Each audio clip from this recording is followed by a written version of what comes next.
Hey guys, Mike, New York Magnum here. Thank you for tuning in. I appreciate it as always. Today is Friday, thank God. If I sound a little funny in this video, it's because I've been really sick. Today is the first time I felt pretty good. Started on a Sunday, and pretty much the entire week I've been messed up, high fever, the works. So my voice is still a little coarse right now. So the reason why I'm doing this video is because this is a Beretta accessory video slash a little bit of an update. Yes, it's going to be more on the Beretta. Unfortunately, guys, I'm unemployed, so I can't afford to do a new firearm for you guys yet. So I haven't finished doing modifications to this pistol yet, so I just might as well keep bringing you through that journey.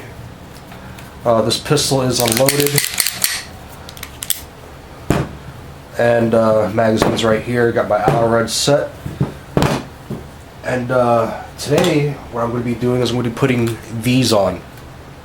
This is a pair of VZ grips for the Beretta 92, and it's the golf ball grips. This is in dark olive.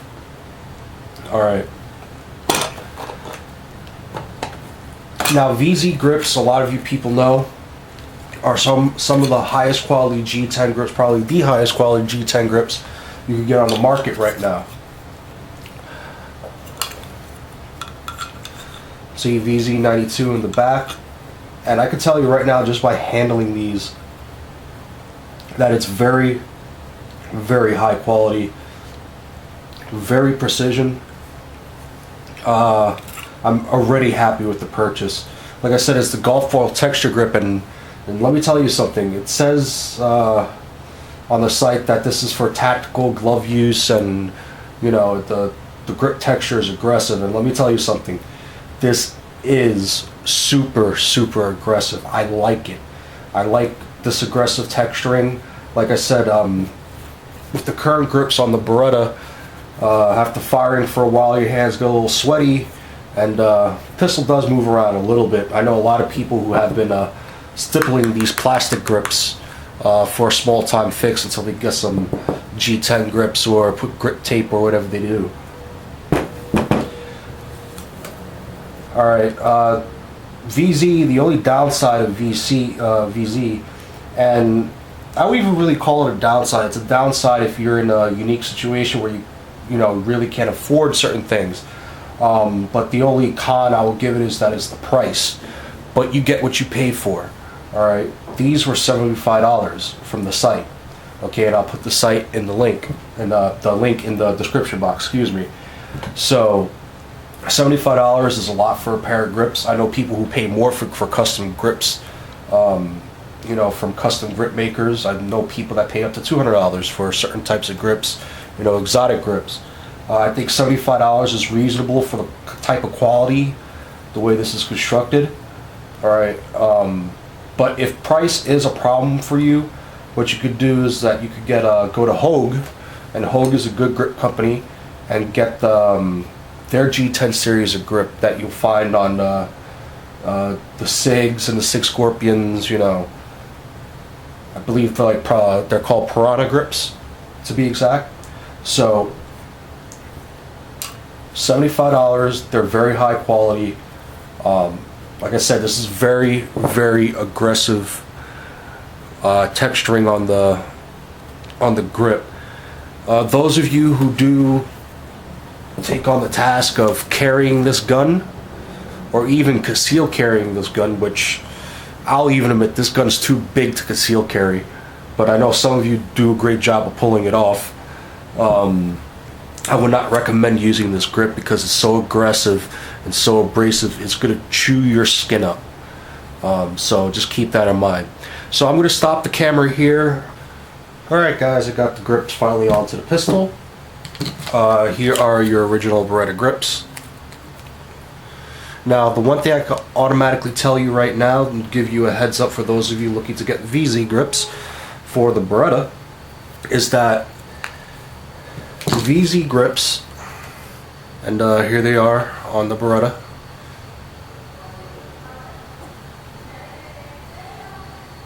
Like I said, this firearm is unloaded, and don't worry, I am not sweeping myself, even though it seems like on camera.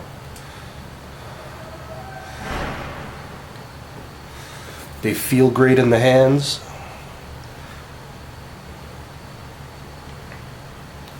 So, like I said, very aggressive texturing. Definitely will help when my hands start to sweat. Now, like I was saying, there's one little word of caution that I need to give you guys who are looking to get VZ grips for your Berettas, is that the VZ grips are way thinner than the original Beretta grips. Okay, so those of you who hate the size of the grip on the Berettas, it's going to be significantly reduced because of the thinner grips of the VZ grips. But there's one small problem with that, is that the grip screws won't set all the way in place flush with the grips. Alright, the grip screws are a certain length that will fit flush with the thicker Beretta grips. Okay, so first thing I did was I did not put the lock washes in and try to tighten down the grip.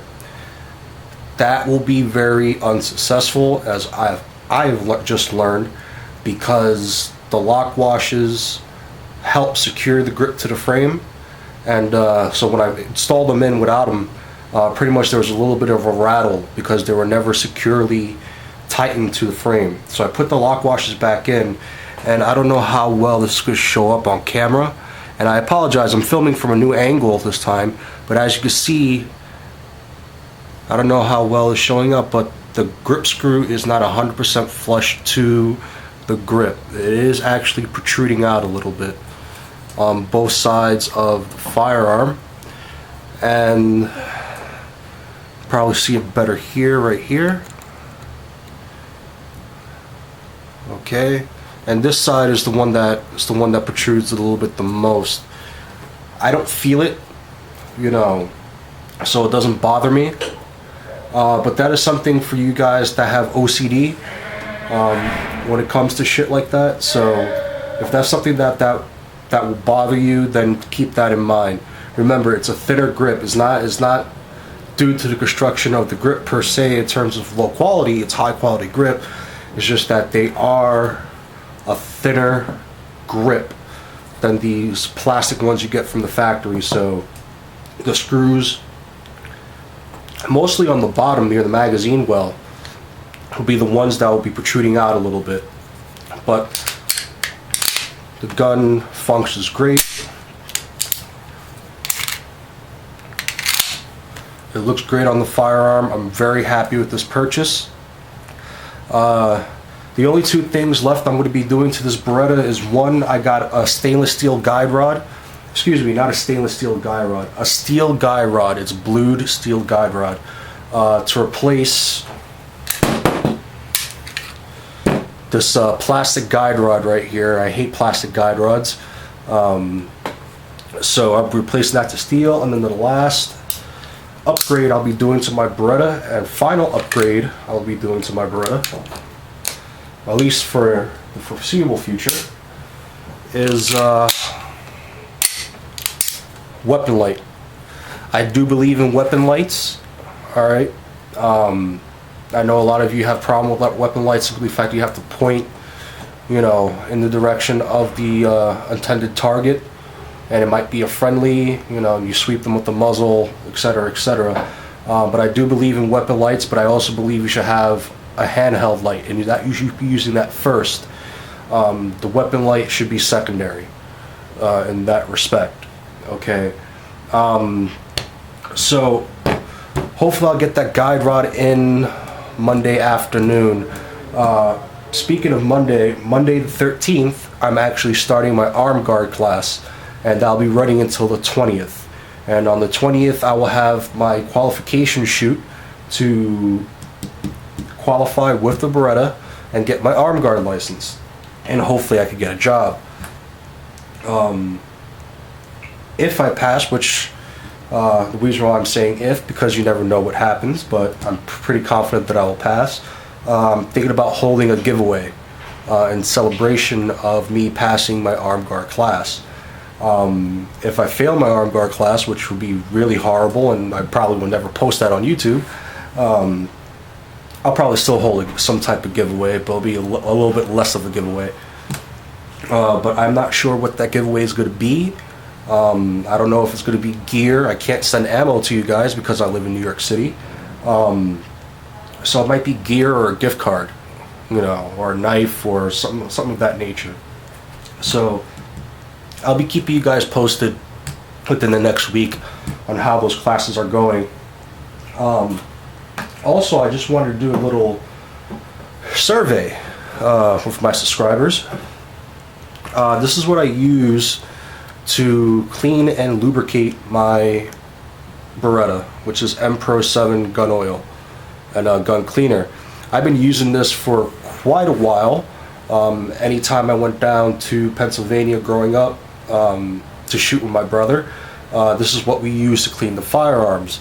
Initially, in the very beginning, from what I can remember, we were using hops, but then my brother started using this stuff. I just want to see what you guys use, and if you guys could comment and give me a little update and tell me why you use it and how it's been going for you. I know majority of you are Frog Lube and Ballistol users, and then there is everybody else. Well, the majorities will probably be, well, there can't be majorities. The majority will probably be split between Ballistol and Frog Lube users. Then you'll have whatchamacallit, hops, and then there'll be everybody else. Alright, I've been thinking about switching to Militech or Milcom cleaning solutions and grease and stuff like that. So yeah, just let me know what you use to clean your firearms. Let me know how that's been working out for you. I like this stuff, but I am looking to experiment with a different gun cleaner and oil and see how that goes. And that's pretty much it, guys. So like I said, thank you for tuning in. I'll keep you updated on what's going on with my arm guard class, and if I pass, I'll let you know when that giveaway is going to start, and obviously what it is and what the rules are going to be. Unfortunately, it's not going to be much of a giveaway since I'm unemployed, but you know, at least it's going to be something to show my appreciation to you guys. Remember to preach and practice safe firearm handling wherever you go. And remember, it's our job to educate the uneducated. Also, before I sign off, a little side note: there was a ruling on the SAFE Act, and it definitely was not the outcome that everybody was hoping for. For the most part, the SAFE Act was upheld. The only thing that was thrown out was the whole 7 rounds in a 10-round magazine. The judge declared that's arbitrary and be impossible to force, and it's unconstitutional. But for the most part, everything else in the SAFE Act stands. So we're heading to the Supreme Court, guys. Hopefully, you know, we'll get the outcome that we need in the Supreme Court. Who knows when that's going to be? And you know, I'm trying to remain optimistic. But if that fails, then I'll have no choice but to move. Anyway, thanks, guys. Enjoy your Friday. Enjoy your weekend.